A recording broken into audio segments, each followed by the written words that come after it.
여러분들 그 결혼식 많이 다녀보셨죠? 여러분들 자신의 그 결혼식도 한번 돌아볼 수 있으면 좋겠습니다. 혹시 결혼식 그 가운데서 난리가 난 적이 있습니까?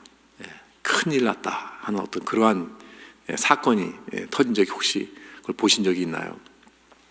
저는 제가 대학교 다닐 때 저희 누나가 결혼을 했는데 그때는 그 당시에는 뭐 웨딩 플래너 이런 것도 없고 그냥 가족들이 다 이 결혼식을 준비합니다. 그래서 이제 각자 누가 뭐 맡고 누가 뭐 맡고 이렇게 했는데 우리 큰 매형이 음식을 맡았어요.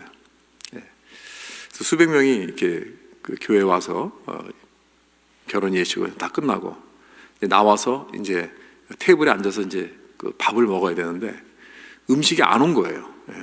주문을 했는데 LA에서 그 어느 식당에서 주문을 했는데 오지를 않은 거예요. 그러니까 큰일 났습니다. 손님들은 지금 다 이제 식사를 할 준비를 다 하고 있는데 음식이 안 왔어요. 그러니까 이제 가족이 난리가 났습니다. 우리 아버지가 막 얼굴이 붉게져가지고 그냥 왔다 갔다 하시면서 그래서 큰 명을 불렀습니다. 어떻게 된 거냐고. 그러니까 지금 오고 있다고 합니다. 그러니까 그냥 날벼락을 맞았습니다.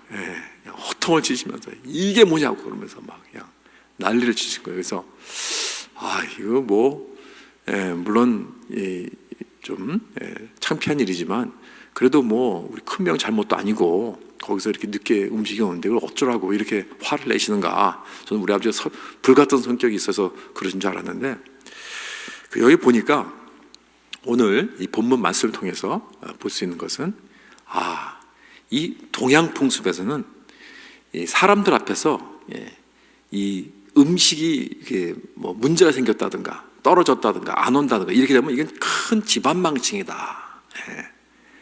그래서 이건 큰일 난 거구나 라는 것을 깨닫게 됩니다. 왜냐하면 성경은 이 동양 풍습입니다. 이스라엘은 동양에 들어가기 때문에 풍습이 우리나라랑 아주 비슷합니다. 여러분도 그렇지 않습니까? 어떤 잔치를 차려서 혼인잔치에서 만약에 음식이 떨어졌다. 그러면 이건 정말 가문의 위신이 말이 아닙니다. 그렇죠? 망신당하는 거죠. 그래서 오늘 이렇게 이 본문을 보니까 그 비슷한 사건이 일어났습니다. 음식이 아니라 포도주입니다. 그 당시에는 그 이스라엘 사람들이 아주 잔치를 할 줄 알았어요. 한번 혼인잔치 했다 하면 일주일씩 합니다. 그런데 이 동네 사람들이 다 오고 친구들이 다 오고 이렇게 초대가 받은 사람들이 그 잔치가 정말 훌륭한 잔치였느냐 아니냐 하는 것은 그 가문의 영광에 달려있는 거예요. 이름이 달려있는 거예요. 체면이 달려있는 것입니다. 그런데 그것을 어떻게 가르냐면 포도주가 좋으냐 안 좋으냐 여기에 달려있는 거예요. 그런데 포도주가 떨어졌어요. 이 난리 났죠. 이 스토리를 읽고 있는 그 초대교회 그 당시 사람들은 아주 막 소름이 끼치는 그런 느낌이었을 것입니다. 아니 이거는 있을 수 없는 일이다. 어떻게 이런 난리가 있는가. 이 사람이 어떻게 되려고. 이 사람은 이제 완전히 동네에서 완전히 망신을 당하고 이제는 끝장난 그러한 처지라는 것을 우리가 볼 수 있어요. 우리가 문화적으로서는 잘 이렇게 와닿지 않지만 큰일 나는 일입니다. 이러한 기록도 있습니다. 어느 잔치에서 포도주가 떨어진 경우가 있는데 그때 이 손님들이 그 주인을 고소를 했다고 합니다. 그런 기록도 있어요. 그 당시에. 그러니까 그만큼 이거는 심각한 일입니다.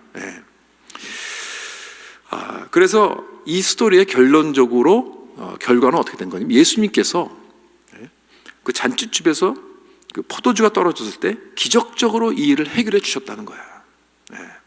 그렇다면 우리가 질문해야 될 것은 예수님께서 포도주를 공급해 주신 이 사건이 우리들에게 무슨 영적 레슨을 주고 있는가, 무엇을 가르쳐 주고 있는가, 굉장히 중요한 질문을 해야 됩니다. 왜 이 사건이 중요하냐면 여기서 11절에 보면 예수께서 이 첫 표적을 갈릴리 가나에서 행하여 라고 했습니다. 그러니까 이거는 이제 공적 사역이 시작되고서 이 표적이 가장 처음이었습니다. 영어로는 사인이라고 그랬어요. 사인이라는 것은, 표적이라는 것은 다른 것을, 더 중요한 것을 가리키고 있는 것입니다. 그럼 여기 굉장히 중요한 의미가 있다는 거예요. 예수님께서는 지금 이제 공적 그 생애에서 이제 사역을 처음 시작하시면서 예수님은 죽은 자를 살리시는 기적을 행하지 않으셨습니다. 병 고치는 일을 행하지 않으셨습니다. 사람들이 많이 있었기 때문에 저 같으면 하나님의 그 복음에, 그 천국 복음을 설교를 했을 것 같아요. 그런데 그런 일도 안 하셨어요. 제자들을 리크루트하는 일도 안 하셨습니다. 무엇을 하셨는가?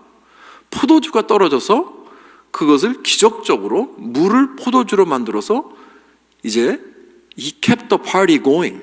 그러니까 파티가 제대로 잘 될 수 있도록 가게 하신 거예요. 아니 도대체 가장 이 첫 기적을 왜 하필이면 이런 기적을 하셨는가? 뭐 겉으로 보면 이렇게 대단한 것 같지가 않은데 그게 그렇게 중요한 의미가, 물론 물로 포도주로 만들었다는 건 큰 기적이지만 그 의미가 도대체 무엇이길래 왜 다른 것을 안 하시고 이러한 일을 하셨는가? 우리가 이렇게 좀 의아하게 생각할 수가 있습니다. 여러분, 이 첫 행적이라는 것은, 예수님의 그 첫 표적이라는 것은 굉장히 중요한 이유는 왜냐하면 그것이 앞으로 다가올 예수님의 모든 하시는 일을 지금 말해주고 있는 거예요. 그 목적을 보여주고 있는 것이고, 예수님의 궁극적인 그 예수님의 그 사역, 예수님의 영광을 나타내는 아주 중요한 부분입니다. 여러분, 우리도 그렇잖아요. 모든 부분에서 우리가 뭘 처음 시작할 때, 뭐 개업을 한다든가, 뭐 식당을 하시는 분들은 첫날 이제 음식을 딱, 첫날 식당을 개업하면서 음식을 딱 준비할 때 그게 굉장히 중요하지 않습니까?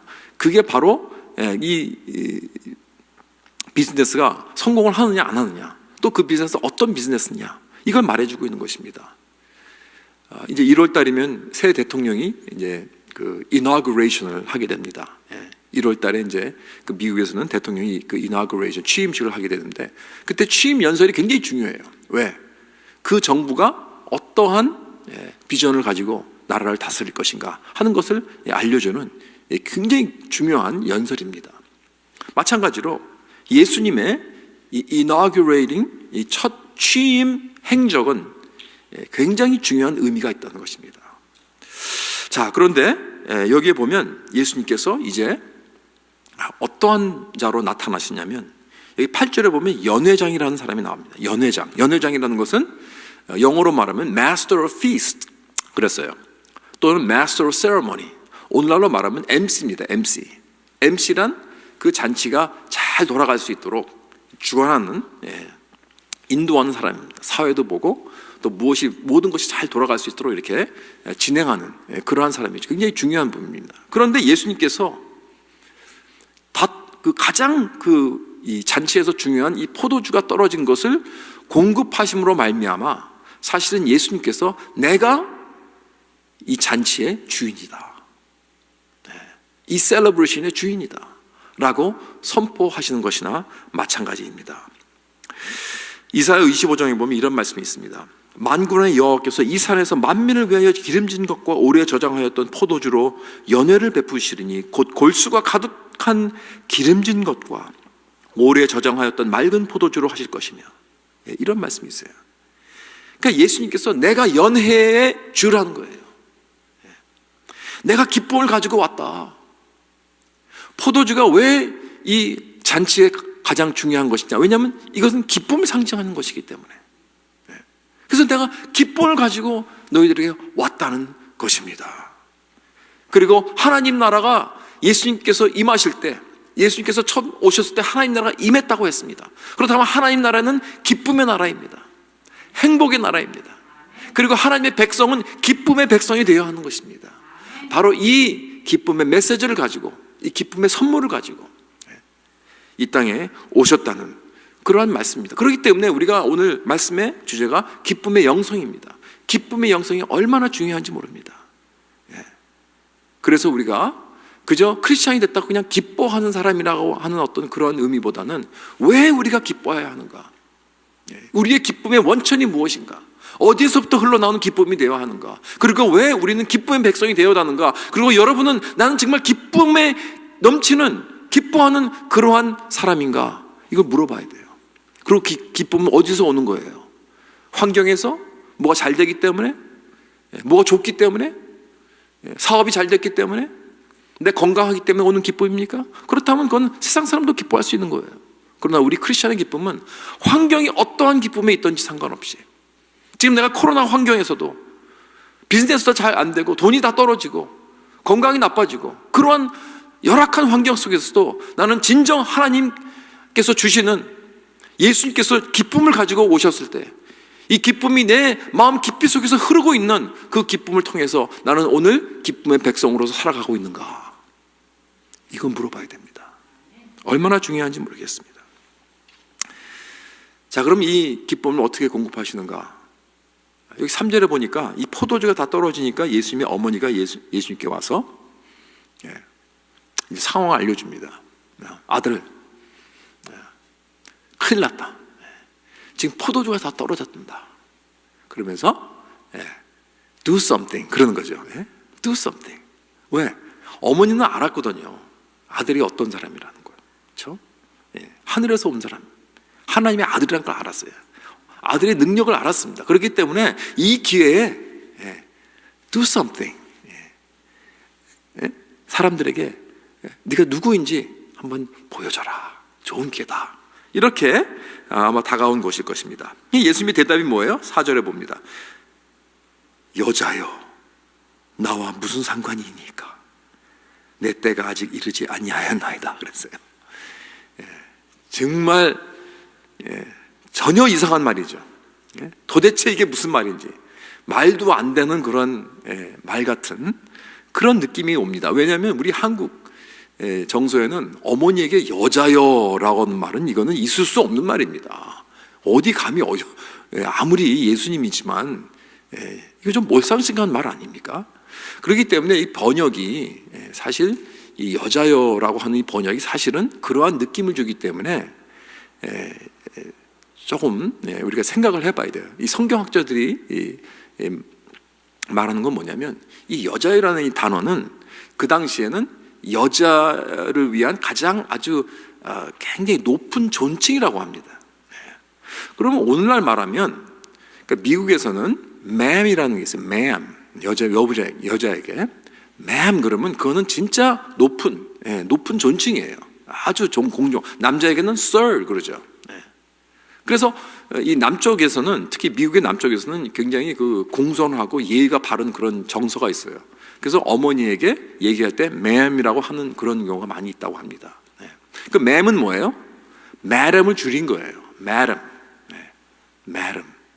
madam이라는 것은 미국에서는 잘 안 쓰지만 그 영국에서는 굉장히 잘 사용을 한다고, 아주 로열티하고 아주 정말 그 높은 노블된 그런 사람들에게 madam 그러는데, 한국말로 마담 그러면 좀 듣기가 이상하죠.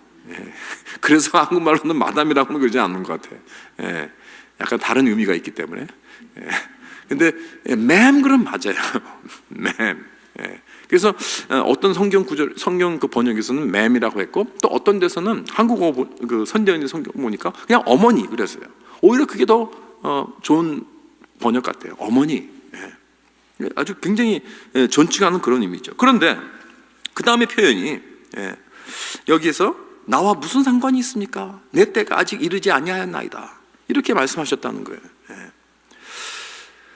자, 그러면 어머니는 지금 어머니의 마리아의 목적은 뭐예요? 마리아는 지금 뭔가 내 아들이 좀 보여줬으면 좋겠어요. 이때를 통해서.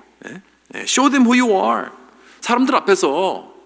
그렇잖아요. 여러분 어머니들 계시지만 내가 어머니라면, 그리고 내 아들이 이렇게 훌륭한 예수님 같은 훌륭한 사람이 있다면, 능력 있는 사람이 있다면, 무슨 문제가 생겼을 때 어떻게 네가 좀 뭐 해봐라, 뭐 좀 해봐라, 한번 능력을 한번 과시해봐라. 그래서 뭐예요? 그래서 어머니의 위신도 좀 올라가고, 어머니가 자랑스럽게 좀 이렇게 우리 가문도 좀 올라가고, 그러한 생각이 조금이라도 있었을까요? 없었을까요? 우리 어머니들은 다 이해하실 거예요. 아니, 여러분의 아들이 뭐 훌륭한 의사라고 합시다. 그런데 많은 사람들이 모인 곳에서 갑자기 누가 쓰러졌어요. 그럼 어머니는 누굴 찾아가요? 우리 아들을 찾아가죠. 아들아, 너 의사잖아. 가서 좀 뭔가 좀 도와줘. 그러면서 아들이 가가지고 착착착 해가지고 살렸어요. 얼마나 이건 영광입니까? 얼마나 엄마는 그 훌륭한 아들을 그래도 자랑스럽게 생각하는데 이런 귀한 일을 했으니까 얼마나 뿌듯하고 자랑스럽게 생각할 것입니까? 그런 마음이 있었겠죠. 마리아도 사람인데. 근데 그 속을 예수님께서 아셨을까요? 모르셨을까요? 아셨겠죠. 그래서 예수님께서 아직 내 때가 아닙니다. 이게 우리와 상관할 거 아닙니다. 라고 하시는 그런, 어떻게 보면 그렇게 하시는 말씀이 이렇게 아주 점잖게 꾸중하시는 거예요. 어머니를. 그러니까 다시 말해서 무슨 말이냐면, 어머니, 내가 앞으로 지금 이제부터는 나는 공적 이제는 생활이 들어갔습니다. 나는 공적 이제 사역을 시작하고 있습니다. 그래서 이제부터 내가 때라는 것은 결국은 뭐예요? 나의 목적과 궁극적인, 내가 와서 이 땅에 와서 이루어야 될 그 궁극적인 그 온 인류를 구원하기 위한 구속의 그 일, 십자가의 역사, 대속, 구속, 온 인류를 구원할 이 모든 일들을 하기 위하여 나는 모든 시간과 짧은 이 시간을 통해서 3년 반이라는 짧은 시간을 통해서 나는 모든 것을 내가 하는 말이나 사역에는 그 때를 위해서 가는 것입니다. 어머니이기 때문에 하는 일 아닙니다. 어머니가 나의 부탁했기 때문에 하는 게 아닙니다. 이것은 그 때를 위해서 이제는 하나님의 계획으로 가는 것입니다. 라는 것을 말해주는 있는 것입니다. 그러니까 여러분, 마리아도요 사람입니다. 마리아도 예수님의 어머니이기 때문에 저절로 구원받은 게 아니에요. 마리아도 예수를 믿어야 합니다. 아들이지만 예수를 믿어야 그도 구원을 받습니다. 그렇기 때문에 여기서 분명히 그 클리어하게 선포하는 거예요. 이제부터는 그 때를 위해서, 나는 하나님의 그 아워를 위해서, 그 때를 위해서 나는 지금 모든 것을 하고 있는 것입니다 라고 선포하는 이 말씀을 어머니에게 제일 먼저 해 주시는 거예요. 그래서 자, 이제 마리아의 반응이 뭐냐면, 여기에 보니까 5절에 보니까 그의 어머니가 하인들에게 이르되 너에게 무슨 말을 하시든지 그대로 하라 하니라 그랬어요.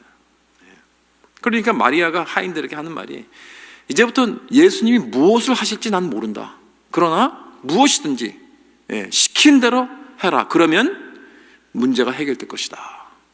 이러한 그 제대로 된 이 믿음의 말을 이제는 하고 있는 것입니다. 여러분, 참 이러한 상황을 볼 때 우리에게도 이러한 비슷한 상황이 있었겠죠. 아마 지금도 그럴지도 모르겠어요. 여러분, 지금 예수님을 바라보면서, 하나님을 바라보면서, 하나님 do something, 뭔가 좀 하세요. 하나님이 능력 있으신 분이잖아요. 하나님은 하실 수 있잖아요. 날 좀 살려주세요. 난 좀 죽겠어요. 하나님은 지금 이 상황 아시잖아요. 도와주세요. do something. 어떤 이러한 마음을 가지고 하나님께 디맨드를 합니다. 화를 냅니다. 불평을 합니다. 그런 모습들이 우리 가운데 있을지 모르겠습니다. 그러나 그것은 마리아와 같은,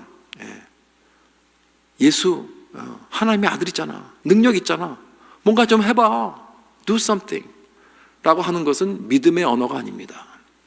여러분, 믿음의 언어라는 것은 이런 상황에, 어떤 상황이라 할지라도 주님이 계획하신 일인지 난 잘 뭔지 모르겠습니다. 그러나 주님은 아십니다. 주님은 이 상황을 아시고 나를 사랑하시고 나를 위한 아름다운 계획이 있는지 압니다. 그러니 나는 주님의 계획을 원합니다. 주님의 뜻을 내 삶을 통해 이루어 주시옵소서. 나는 내 뜻, 내 계획 버리겠습니다. 주님, 이 상황을 주 앞에 올려드리오니 주님께서 역사하여 주시옵소서 라고 하는 말이 믿음의 언어인 줄 믿으시기 바랍니다.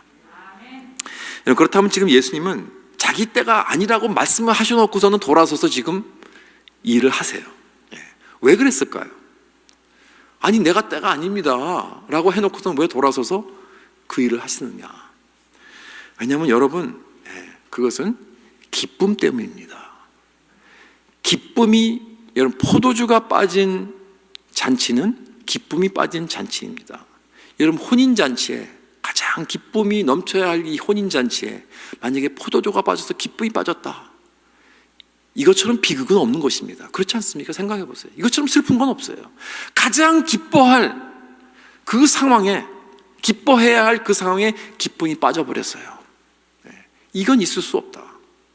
그래서 예수님은 포도주를 공급하십니다. 왜 이것이 이렇게 예수님께 중요하셨을까요? 그 혼인잔치에 기쁨이 빠지지 말아야 되는 것이 왜 이렇게 중요하셨을까요? 여러분, 지금 예수님은 이 혼인잔치를 참여하시면서 무슨 생각을 하고 계셨을까? 한번 생각해 보세요. 예수님은 지금 나이 30에 총각입니다. 그렇죠? 싱글이에요. 여러분들도 이 싱글들이 이 결혼식에 참여하면 뭘 생각할 것 같아요? 뭐 여자든 남자든 결혼식을 참여하면서 보면서 뭘 생각할 것 같아요? 아, 나도 언젠가는 언젠가는 저 결혼식을 하게 되겠지.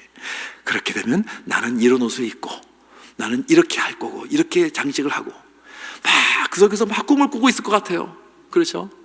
내가 남자라면, 총각이라면, 아, 저기서 내려오는 신부를 맞이할 때 얼마나 마음이 기쁠까 하면서 그 생각만 하면 막 꿈 같고, 가슴이 막 뛰고 그럴 것 같아요. 그렇죠? 그리고 음식은 이런 음식을 하고, 이렇게 손님들을 대접하고, 뭐 별의별 생각을 다 할 것 같아요. 그죠? 자기의 미래의 그 혼인식을 준비하고 있을 것입니다. 꿈꾸면서. 모든 그 처녀 총각이라면 바로 그거예요. 예수님도 자신의 결혼식을 지금 꿈꾸고 준비하고 계셨다는 것입니다. 믿으세요? 도대체 지금 목사님 무슨 말? 아니, 예수님이 지금 결혼을 하시려고 지금 계획하셨단 말이에요? 그런 결혼식이 아니라, 그런 혼인식이 아니라 저 천국의 혼인식을 말하고 있습니다. 천국에서 장차 신랑 되신 우리 예수 그리스도께서 우리 모두가 다 이제 신부로 거룩하고 아름답고 영광스러운 그런 신부로 다 이 저 천국에서 이루어질 그 혼인잔치에 오게 될 때 그의 품에 다 안기게 될 그 혼인잔치를 지금 영원한 그 혼인잔치, 저 천국에서 일어난 혼인잔치, 그것을 지금 바라보면서 꿈꾸고 계셨다는 사실입니다. 믿습니까? 요한계시록 21장에 보면 사도 요한이 예수님이 혼인잔치에 앉으신 것을 보았어요. 또 내가 보매 거룩한 성 새 예루살렘이 하나님께로부터 하늘에서 내려오니 그 준비한 것이 신부가 남편을 위하여 단장한 것 같더라 그랬습니다. 여러분, 참 예수님께서 그날을 보고 계십니다. 그 기쁨, 그 천국 잔치, 그렇죠? 그 기쁨을 생각할 때 기쁨을 감출 수가 없었어요. 성경에 보면요, 하나님이 자신은 신랑이요 우리는 그의 신부라고 말씀하십니다. 그런 것이 여러 군데 있어요. 구약에 보면 많이 나옵니다. 뭐 이사야, 예레미야, 뭐 에스겔, 우리가 잘 아는 또 호세아, 거기도 보면 하나님은 신랑이고 이스라엘 백성은 신부다. 그래서 주님께서 날 신부로 보신다는 거예요. 여러분 상상해 가십니까? 결혼식 때 남자분들 특별히 기억하십니까? 이 자리에 딱 서 있을 때 지금 내 신부가 저기 가운데서 쫙 아버지하고 이렇게 팔짱 끼고 걸어오고 있어요. 딴 하면서 그 모습 한번 상상해 보세요. 아마 가장 막 가슴이 뛰는, 막 심장이 막 뛰는 그런 순간일 것입니다. 그렇죠? 얼마나 저는 모든 신부가 다 예뻐요. 신부 때는 다 예쁘더라고요. 모든 신부가 어떻게 다 이렇게 그냥 영화 배우 같아요. 다들 너무 예뻐요. 화장을 해서 그렇겠죠. 어쨌든 그러나 그 남편 될 사람은 신랑에게는 정말 예쁩니다. 너무나 아름답습니다. 다 그 아름다운 웨딩드레스를 입고 내려오는 그 모습을 바라보면서 막 가슴이 막 터질 것 같은, 그렇죠? 저는 이 주례를 많이 했어요. 주례를 많이 했기 때문에 그래서 눈치를 봅니다. 그러면 막 어떤 신랑은 막 눈물을 흘려요. 너무 기뻐서. 여러분, 죄인 된 이 신랑도 저 죄인 된 신부를 보고 그렇게 기뻐하여 기쁨을 감추지 못한 그런 모습일 텐데, 여러분, 예수 그리스도는, 완전하신 예수 그리스도는 우리를 바라보면서 그의 보혈로 완전히 깨끗함을 받고 거룩하고 완전하고 점도 없고 흠도 없는 아름다운 그의 신부 여러분과 저를 말하고 있습니다. 예수 그리스도의 보혈로 완전히 깨끗이 씻음을 받은 우리들을 바라보면서 얼마나 기뻐하실까. 감히 상상이 안 갑니다. 저는. 여러분, 이보다 더 기쁜 것이 어디 있습니까? 여러분, 가나 혼인잔치에서 예수님은 바로 그날을 생각하고 꿈꾸면서 포도주를 만드신 것입니다. 이것이 우리들의 신분입니다. 여러분, 우리는 영원한 예수님의 신부입니다. 거룩하고 완전하고 아름다운 영원한 신부. 그래서 그 스바냐 3장에 보면 이런 말씀이 있어요. 14절에 보면 시온에 따라 노래할지어다, 이스라엘아 기쁘게 부를지어다, 예루살렘에 따라 전심으로 기뻐하며 즐거워할지어다. 여러분과 저를 말하고 있어요. 기뻐하래요. 즐거워하래요. 노래를 부르면서 기뻐해야 할 사람이 바로 신부입니다. 신부. 그 왜 그러냐? 그 다음 절에 나와 있어요. 왜 그러느냐? 왜 하나님의 백성이 이렇게 기뻐해야 하는가? 여호와가 내 형벌을 제거하였고 내 원수를 쫓아냈으며 이스라엘 왕 여호와가 내 가운데 계시니 너는 다시는 화를 당할까 두려워하지 아니할 것이라. 우리의 형벌을 제거하셨다 그랬어요. 원수를 쫓아냈다 그랬어요. 우리 가운데 계신다고 합니다. 여러분, 어떻게 하나님께서 우리의 형벌을 제거하시는가? 그 당시에 여러분 여기 스바냐 당시에는 아직 예수님께서 오지 않으셨어요. 그러나 장차 오실 예수 그리스도께서 저 십자가에서 그의 보혈로 말미암아 대신 우리의 죄의 형벌을 다 짊어지시고 우리를 위하여 돌아가셨습니다. 그렇기 때문에 우리의 모든 형벌, 우리의 모든 죄가 완전히 깨끗하게 제거된 것입니다. 그렇기 때문에 우리가 할 수 있는 거예요. O happy day. O happy day라는 그 찬양이 있죠. O happy day. When Jesus washed my sins away. 예수님께서 내 죄를 완전히 깨끗하게 씻겨주신 그날 때문에 나는 기쁜 날이다. 그렇죠? 해피 데이다. 그 말씀입니다.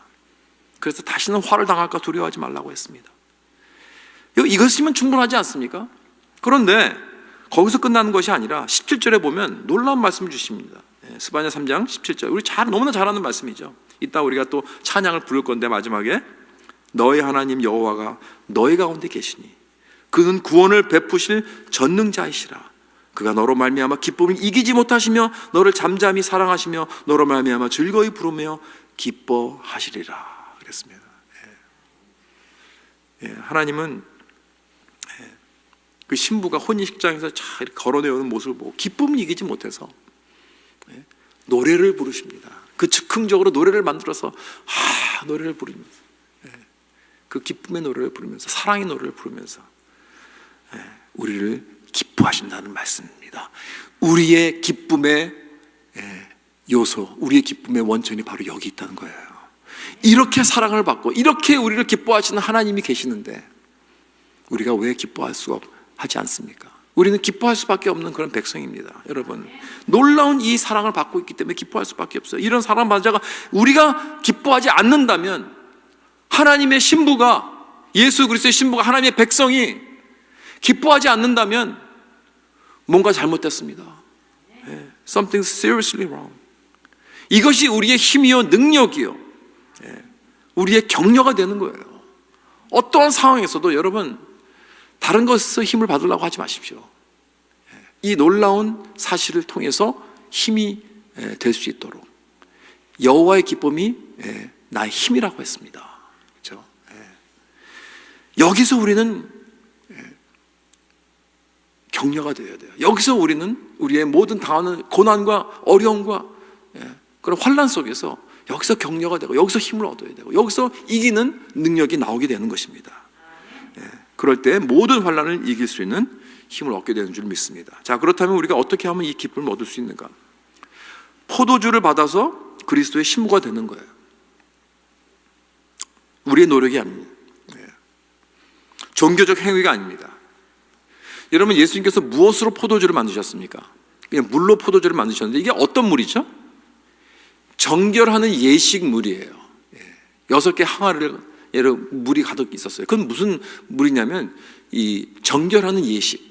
그 유대인들은 그 당시에 예식을 할 때 뭐 결혼식이라든가 어디 연회를 참여한다든가 식사를 할 때 꼭 씻었습니다. 이 예식, 이거는 그냥 클린하려고 깨끗하려고 씻는, 우리 요즘 많이 씻죠. 여러분 워싱 많이 하시죠. 우리는 코로나 바이러스 깨끗하게 하려고 이렇게 열심히 씻지만 더러운 그 바이러스라든가 아니면 박테리아에서 우리 깨끗이 씻지만 이거는 그냥 위생적인만이 아니에요. 영적인 의미가 있어요. 그래야 자기들의 그 영혼이 깨끗해진다고 믿었어요. 더러운 어떤 것들에서 자기네들이 깨끗한 걸 받는다고 그렇게 생각을 하고 열심히 그 물로 닦는 거예요. 종교적인 의미가 있죠. 그러니까 이것은, 이 물은 무엇을 상징하는가? 우리의 종교적인 노력입니다. 종교적인 행위입니다. 내가 열심히 이 종교적으로 내 자신을 씻고 또 씻고 해서 하나님 앞에 내가 좀 깨끗한 걸 가지고 나아간다 하는 어떤 그러한 종교적인 의식이에요. 그러나 여러분, 사실은 무엇입니까? 그 물이 나를 깨끗게 할 수 있습니까? 절대로 없습니다. 나의 어떠한 종교적인 행위도, 나의 어떠한 노력도, 나의 어떠한 선행도 나의 이 영적인 이 컨디션을 깨끗게 할 수 없습니다. 그런데 예수님께서 그 물을 포도주로 바꾸신 거예요. 포도주는 무엇을 상징합니까? 물론 기쁨을 상징하는 두 가지를 상징합니다. 포도주는 항상 두 가지를 상징합니다. 하나는 기쁨이지만 또 하나는 예수 그리스도의 피예요.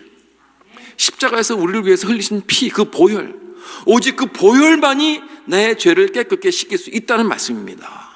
다른 거 없어요. 오직 주의 보혈입니다. 예수의 피밖에 없네. 맞습니다. 예수의 피밖에 없습니다. 어떤 다른 나의 행동이 아니고 나의 선행도 아니고 나의 종교적인 의식도 아닙니다. 이것을 말씀하는 것입니다. 그래서 예수님은 그 정결 예식의 물을 가져다가 포도주로 바꾸셨다는, 그래서 아름답고 흠없는 완전한 거룩한 신부로 나를 만드신 거예요. 여러분, 예수님께서 나를 신부로 받아주시려면 예수님께서 죽으셔야 돼요. 예수님의 고난이 있어야 돼요. 그래서 내 때를 말씀하신 것입니다. 내 때, my hour. 예수님의 내 때는 항상 반드시 자기의 십자가의 죽으심을 가리키고 있는 거예요. 그 십자가의 죽으심이 왜 중요한가? 거기에 피가 있기 때문에. 여러분과 저의 죄를 씻길 수 있는 오직 한 가지, 그 피, 그 때문에, 그 죄로, 피로 나의 죄를 깨끗게 하실 수 있기 때문입니다. 그래서 예수님께서 만드신 이 포도주라는 것은 놀라운 상징적인 의미가 있는 것입니다. 하나는 기쁨을 상징하는 것이지만 또 하나는 피입니다. 그 피로 씻겼기 때문에 기쁨이 오는 거예요. 그래서 이거는 기쁨의 잔이요, 또한 고난의 잔입니다. 예수님께서 어떻게 신부가 나를 신부로 맞이하셨는가? 예수님께서 십자가에 돌아가실 때 만찬을 하셨습니다. 그렇죠? 바로 돌아가시기 전에 성찬식을 하셨습니다. 그때 이 포도주 잔을 드시고, 이것은 기쁨의 잔입니다. 이 잔을 가지고 이제 장차 저 천국에서 영원히 우리를 신부로 맞이할 그때 일어날 그 영원한 그 혼인 잔치의 그 잔을 상징하고 있습니다. 이건 기쁨의 상징이죠. 그러나 또 겟세마네 동산에서 고난의 잔을 받으셨습니다. 할 수 있거든 이 잔을 내게서 지나가게 하여 주옵소서. 그러나 내 뜻대로 마옵시고 아버지의 원대로 하기를 원합니다. 해서 그 고난의 잔을 받으셨습니다. 그리고 십자가에서 또 내가 목마르다 그러면서 고난의 잔을 받은 것입니다. 여러분, 내가 주님의 신부가 되었는가 하는 것은 내 복음의 기쁨이 있는가를 물어야 됩니다. 여러분, 복음의 기쁨이 있습니까? 여러분, 복음의 기쁨이 넘쳐나고, 이것이 성도의 테스트입니다. 내가 진정 복음을 받아들였는가? 내가 예수 안에 살고 있는가? 예수가 내 안에 계시는가? 내가 진정 복음을 받아들였나 하는 것은 이 복음을 인하여 기쁨이 있느냐 이거예요. 예수를 소유한 자는 기쁨이 있을 수밖에 없습니다. 예수가 나와 함께하면 기쁨이 있습니다. 왜냐하면 새로운 삶을 통해서 하나님과 평안에서 오는 그 기쁨이 있어요. 이것은 아무도 빼앗아갈 수 없는 거예요. 내 영혼 깊은 곳에서, 내 마음 깊은 곳에서 흐르는 이 기쁨의 강물이 있는 것입니다. 그러한 기쁨의 강물을 소유하는 저와 여러분 되시기를 주님의 이름으로 축원합니다. 마지막으로 우리가 이렇게 기쁨을 소유하고 나타날 때 하나님의 영광을 받으세요. 하나님의 영광을 받으십니다. 여기 11절에 보면 이 예수님의 이 표적을 향한 목적을 이렇게 말씀했습니다. 예수께서 이 표적을 갈릴리 가나에서 행하여 그의 영광을 나타내심에 제자들이 그를 믿으니라 그랬습니다. 예수님의 목적은 자신의 영광을 나타내어 믿게 하는 거예요. 이 난리가 난 이 혼인잔치, 이것을 세이브한 것만이 아니었어요. 예수님께서 기적을 행하셔서 그들의 위신을 회복시킨 것뿐만이 아니었습니다. 그렇죠? 신랑의 집안의 체면을 살린 것뿐만이 아니었습니다. 예수님은 그들을 사랑하셔서 그들을 돌보십니다. 그들을 케어해 주십니다. 그들의 필요를 공급해 주십니다. 여러분들도 여러분의 필요 공급해 주십니다. 케어해 주십니다. 돌봐 주십니다. 그러나 지금 예수님께서 이 표적을 행하신 것은 주님의 영광을 보여주신 거예요. 이 표적을 보고 아는 자는 그 영광을 보고 예수를 믿었다고 했습니다. 그렇죠? 즉 자기 신부로 만드신 거예요. 예수님께서 그 영광을 통해서. 요한 1장에서 인트로덕션에서 요한이 그랬습니다. 말씀이 육신이 되어 우리 가운데 거하시며 우리가 그의 영광을 보니, 그의 영광을 보니, 영광을 보는 게 중요합니다. 예수님의 영광을 보는 게 중요해요. 여러분, 영광을 보면 우리는 함성이 터지게 돼 있어요. 와, 놀라게 돼 있어요. 왜 그런 감격이 없는가? 왜 그런 함성이 없는가? 영광을 보지 못해서 그런 것입니다, 여러분. 요즘 국가대표 선수 그 손흥민 선수가 잘하더라고요, 굉장히. 세계적인 선수가 됐습니다. 작년에 한번 보니까 혼자 골을 몰고 70m를 질주를 해가지고 골인을 했어요. 원더골이라고 그래요. 원더골. 그 해에 최고의 골이라고 하는 거예요. 최고의 골. 프리미어 리그에서 완전 세계적인 선수가 됐어요. 정말. 그때 그 비디오 클립을 보니까 뭐 그냥 난리가 났습니다. 사람들이. 이러한 놀라운 일이 있는 거예요. 그래가지고 뭐 그 스테디움이 뭐 완전히 막 갈채에다가. 근데 그 아나운서가 뭐라 그러냐면 It's a wonder, it's a glorious goal 그러더라고요. Glorious goal. 영광스러운 골인이래요. 영광스러운 골인. 이 사람이, 이 운동선수가 기차게 하는 어떠한 능력에 골인을 하는 것을 영광스러운 골이다. 그렇게 함성을 하고 모든 사람들이 기립하고 박수하고 난리 났습니다.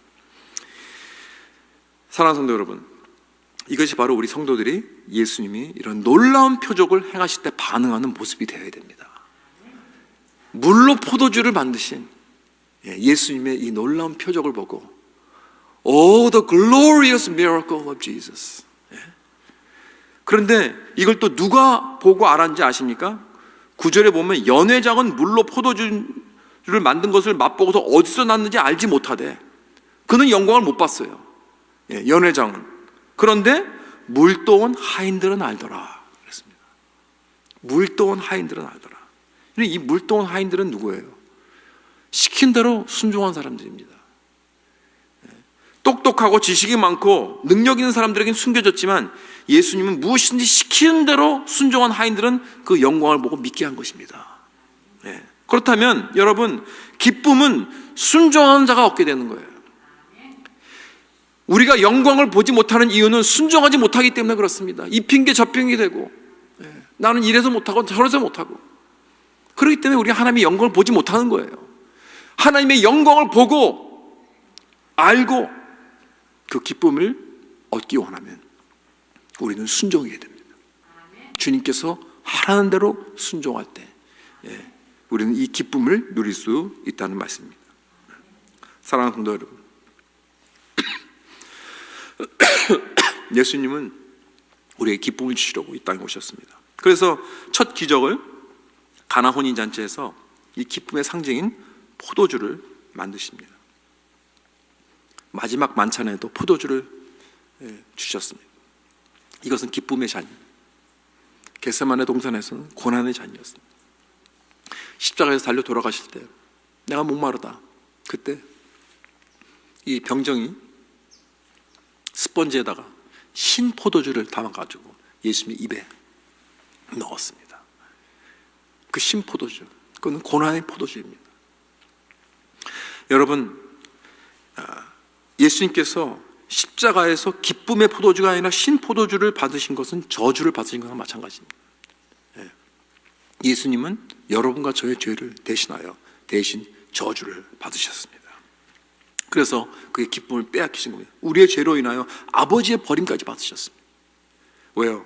내가 아버지에게서 이 구원의 기쁨을 얻기 위해서 대신 그 길을 가신 것입니다. 내가 받아야 할 저주를 대신 받으셨기 때문에 여러분과 제가 오늘 이 기쁨을 누리게 된 줄 믿습니다. 내가 받아야 할 신포도주를 주님께서 대신 받으셨기 때문에 우리는 기쁨의 잔을 받는 것입니다. 그리고 그 기쁨의 잔은 장차 저 천국에서 영원한 혼인잔치를 바라보면서 그 기쁨으로 그날을 기다리게 하는 그러한 기쁨의 잔입니다. 이것이 가장 큰 영광입니다, 여러분. 우리에게 있어서 가장 큰 영광은 다른 게 아니에요. 저 십자가의 영광입니다. Glorious Cross. 이 십자가의 영광. 여러분, 이 십자가의 영광을 바라볼 때, 오, 저 영광의 십자가요. Oh, the glorious cross. 이거보다 더 큰 영광은 없습니다. 이 영광을 바라볼 때 우리는 그 하인과 같이 그 영광을 알고 깨닫고 또 받고 기쁨을 누리게 될 줄 믿습니다. 이 기쁨을 가지고 오늘 여러분이 가지고 있는 여러 가지 환경, 어려운 환경, 이 코로나 팬데믹, 이 어려운 환난을 극복하고 이기며 기쁨으로 이기며 살아가는 저와 여러분 될 수 있기를 주님의 이름으로 축원합니다. 기도하겠습니다.